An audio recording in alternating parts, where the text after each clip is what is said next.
हाजी अल्लाह दा बंदा फरते दा कुट्टा कड्ढी बैठा धंधे पे है सफाई करूं पक्का हाँ पत्ता मैं जल्दी दो से दे देवा भी लाइन लगी खड़ी होले नखरे नाल धंधा बैठे हाजी साहब टाइम किते धोवरते हो पता तू हाजी आई हाजी पाकिस्तान इथा कर में हवेल दा धंधा बैठी नखरे नाल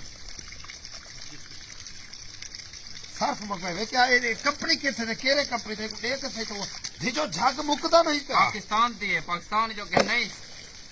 पाकिस्तान वाले तो बेईमान है भाई यार क्यों नहीं पे मुकदा हाथ मार फेरे छंपो में खड़ी है हैं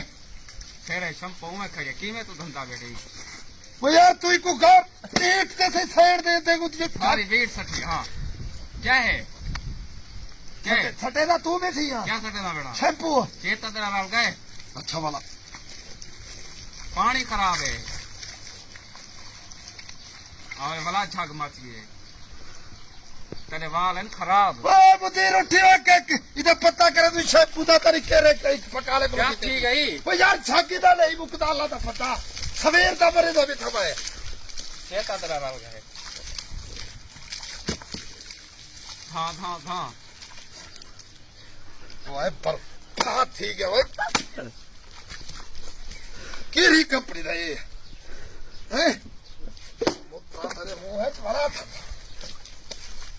हाँ हाँ जल्दी कर ओए यार तू हरकत की थी करी मैं गुंडा यार तेरे सामने बैठा मेरे को कुछ है और पक्का रोले है ये ठग ना मुक ओ उठी वो मरे के जैसे पुके नहीं